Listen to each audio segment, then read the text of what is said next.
Keris merupakan senjata tajam golongan belati yang memiliki ragam fungsi budaya yang dikenal di kawasan Nusantara bagian barat dan tengah. Bentuknya khas dan mudah dibedakan dari senjata tajam lainnya karena tidak simetris di bagian pangkal yang melebar, seringkali bilahnya berkelok-kelok, dan banyak di antaranya memiliki pamor, yaitu terlihat serat-serat lapisan logam cerah pada helai bilahnya. Selamat datang di channelnya Smart Hill Camp. Mari kita ungkap sejarah Nusantara yang belum banyak orang lain tahu. Dan ini adalah sejarah keris Nusantara yang dikutip dari berbagai sumber. Mari kita pecahkan bersama-sama.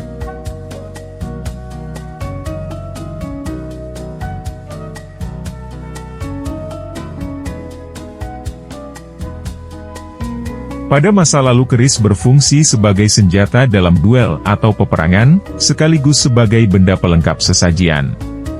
Pada penggunaan masa kini, keris lebih merupakan benda aksesori atau ageman dalam berbusana, memiliki sejumlah simbol budaya, atau menjadi benda koleksi yang dinilai dari segi estetikanya. Keris telah terdaftar dan diakui oleh UNESCO sebagai warisan budaya dunia non-bendawi manusia yang berasal dari Indonesia sejak 2005. Asal-usul keris belum sepenuhnya terjelaskan karena tidak ada sumber tertulis yang deskriptif mengenainya dari masa sebelum abad ke-15, meskipun penyebutan istilah keris telah tercantum pada prasasti dari abad ke-9 Masehi. Ada banyak teori yang mencoba menjelaskan asal-muasal keris di Nusantara.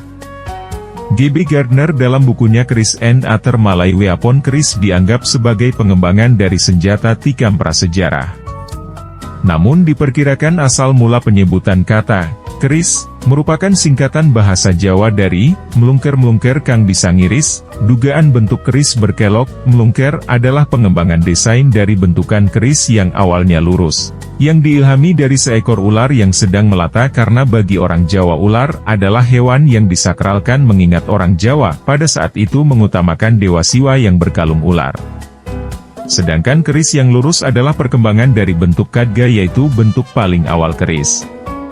Dalam bahasa Jawa berarti, kata sinengker, karana, dan aris. Sinengker atau sengkeran mempunyai arti kurungan, karana mempunyai arti jalaran, dan aris mempunyai arti tanpa suloyo. Kajian ilmiah perkembangan bentuk keris kebanyakan didasarkan pada analisis figur di relief candi atau patung, sementara itu, pengetahuan mengenai fungsi keris dapat dilacak dari beberapa prasasti dan laporan-laporan penjelajah asing ke Nusantara. Keris berasal dari Kepulauan Jawa dan keris purba telah digunakan antara abad ke-9 dan abad ke-14. Senjata ini terbahagi kepada 3 bahagian, yaitu mata, hulu dan sarung. Keris sering dikaitkan dengan kuasa mistik oleh orang Melayu pada zaman dahulu. Antara lain, terdapat kepercayaan bahwa keris mempunyai semangatnya yang tersendiri. Keris menurut amalan Melayu tradisional perlu dijaga dengan cara diperasapkan pada masa-masa tertentu, malam Jumat misalnya. Ada juga amalan mengasam-limaukan keris sebagai cara untuk menjaga logam keris dan juga untuk menambah bisanya. Ada pepatah yang menyatakan, penghargaan pada seseorang tergantung karena busananya. Mungkin pepatah itu lahir dari pandangan psikolog yang mendasarkan pada kerapian. Kebersihan busana yang dipakai seseorang itu menunjukkan watak atau karakter yang ada dalam diri orang itu. Di kalangan masyarakat Jawa Tengah pada umumnya untuk suatu perhelatan tertentu, misalnya pada upacara perkawinan, para kaum prianya harus mengenakan busana Jawi jangkep, busana Jawa lengkap. Dan kewajiban itu harus ditaati terutama oleh mempelai pria, yaitu harus memakai busana pengantin gaya Jawa yaitu berkain batik, baju pengantin, tutup kepala, kuluk, dan juga sebilah keris diselipkan di pinggang. Mengapa harus keris? Karena keris itu oleh kalangan masyarakat di Jawa dilambangkan sebagai simbol kejantanan. Dan terkadang apabila karena suatu sebab pengantin prianya berhalangan hadir dalam upacara temu pengantin, maka ia diwakili sebilah keris. Keris merupakan lambang pusaka. Pandangan ini sebenarnya berawal dari kepercayaan masyarakat Jawa dulu, bahwa awal mula eksistensi makhluk di bumi atau di dunia bersumber dari filsafat agraris, yaitu dari menyatunya unsur lelaki dengan unsur perempuan. Di dunia ini Allah Subhanahu wa Ta'ala menciptakan makhluk dalam dua jenis seks, yaitu lelaki dan perempuan, baik manusia, hewan, maupun tumbuh-tumbuhan. Kepercayaan pada filsafat agraris ini sangat mendasar di lingkungan keluarga besar karaton di Jawa, seperti Karaton Kasunanan Surakarta, Kasultanan Yogyakarta, dan lain-lain. Kepercayaan itu mulanya dari Hinduisme yang pernah dianut oleh masyarakat di Jawa. Lalu muncul pula kepercayaan tentang Bapa Angkasa dan Ibu Bumi Pertiwi, yang juga dekat dengan kepercayaan filsafat agraris di masyarakat Jawa, terwujud dalam bentuk upacara kirap pusaka pada menjelang satu sura dalam kalender Jawa dengan mengkirapkan pusaka unggulan karaton yang terdiri dari senjata tajam, tombak pusaka, pisau besar, bendo.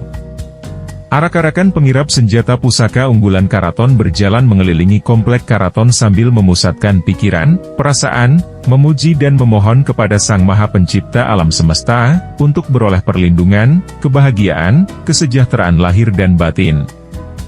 Fungsi utama dari senjata tajam pusaka dulu adalah alat untuk membela diri dari serangan musuh, dan binatang atau untuk membunuh musuh.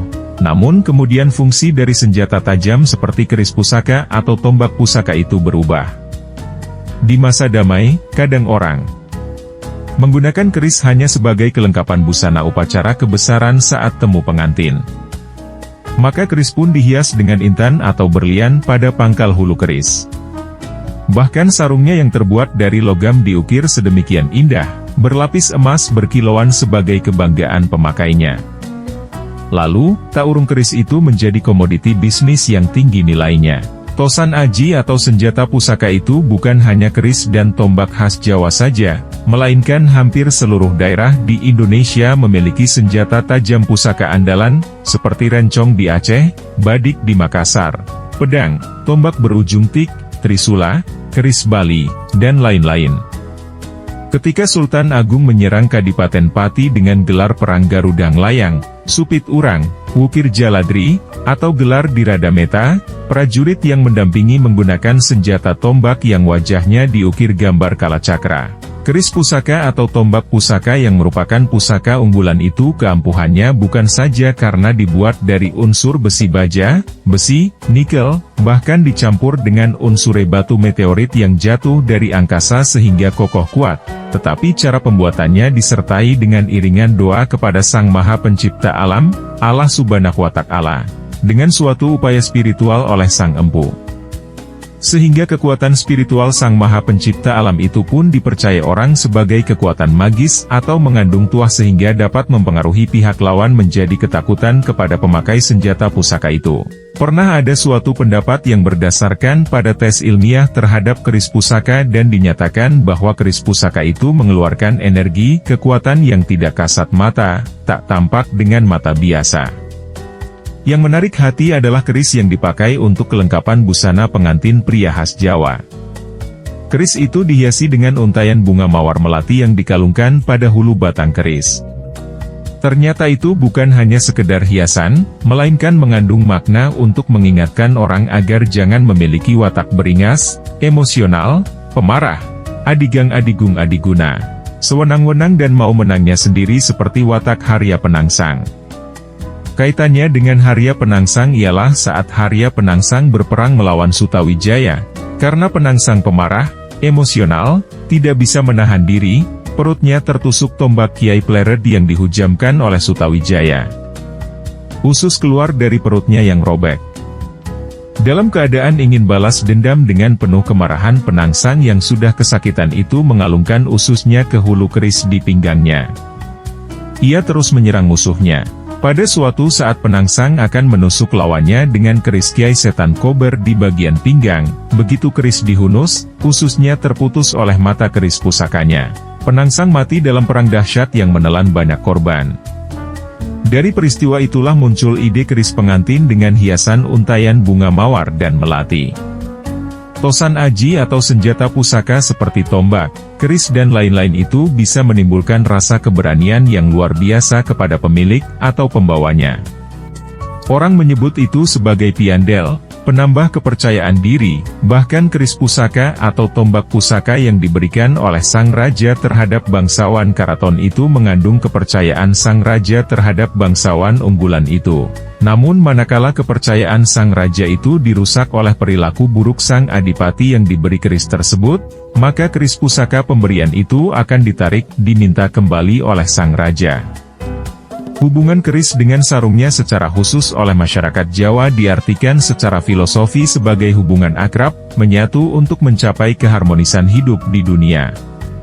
Maka lahirlah filosofi, manunggaling kawula Gusti, bersatunya abdi dengan rajanya, bersatunya insan kamil dengan penciptanya, bersatunya rakyat dengan pemimpinnya, sehingga kehidupan selalu aman damai, tentram, bahagia, sehat sejahtera.